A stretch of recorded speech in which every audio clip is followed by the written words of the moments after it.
Algebra 2 EOC Practice Test number 13, Part A. A person's batting average is determined by dividing the number of hits by the number of at-bats. William has 11 hits and 53 at-bats and has a batting average of .208. He wants to have a batting average of at least .30. Which equation could be used to determine X, the number of hits in a row William needs to get in order to have a batting average of at least .30 or 30%? All right, so what we're going to do is say, let's look at what we're given. Each one of these has the .30, which is what we want. This one has 30% times X. So hopefully you can eliminate that right away because we want to have at least, you can see less than or equal to, so at least is the equal to 30%. Okay, so 30% is going to be less than or equal to whatever we're doing here.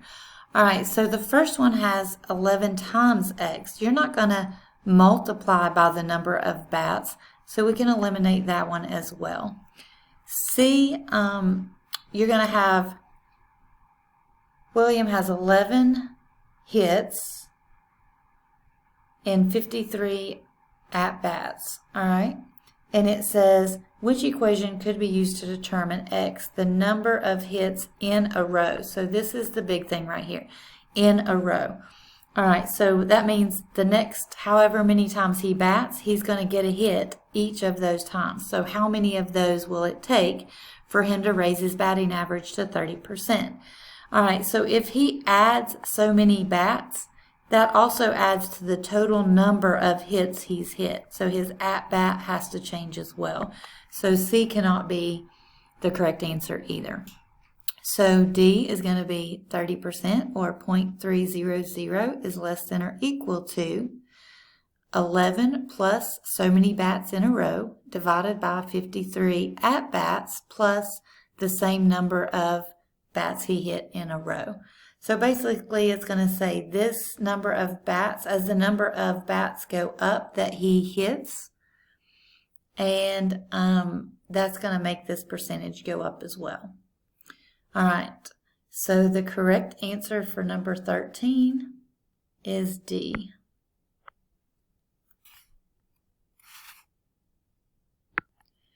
All right, so this is number 13, part B. How many hits in a row after his first 53 times at bat would William have to hit in order to have a batting average of exactly .300 or 30%? Enter your answer in the space provided. All right, so we just chose the equation above. If you remember the equation above, let me write it down here. All right, so it's going to be .300 less than or equal to 11 plus X over 53 plus X. And again, that just came from the part A equation.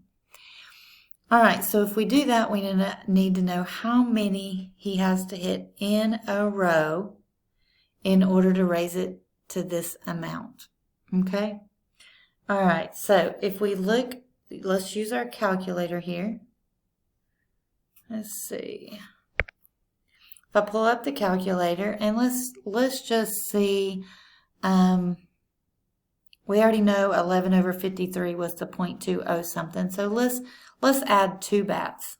Let's say, let's clear this out. All right, let's say X is 2.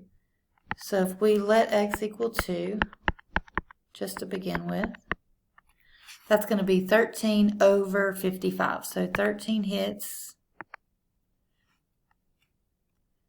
13 divided by 55.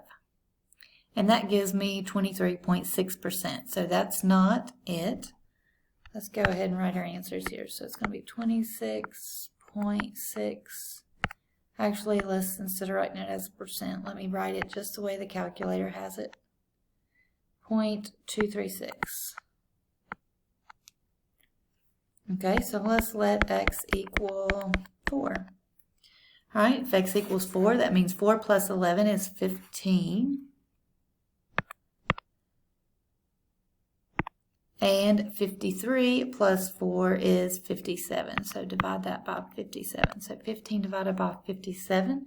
All right, we're getting closer. That's 0.263.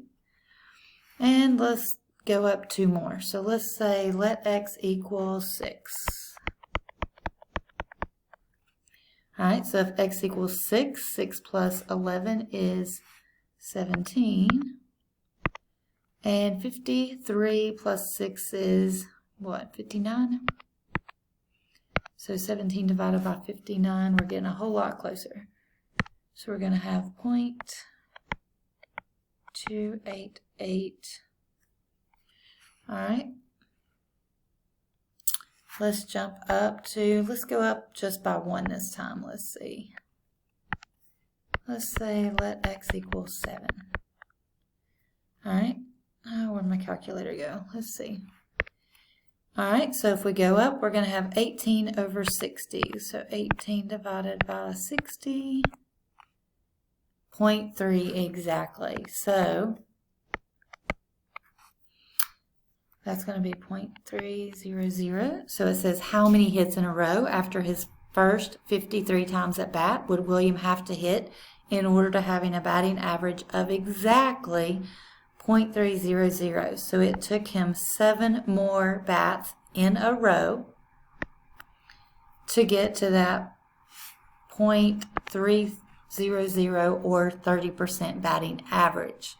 All right, so number 13, part B, is 7.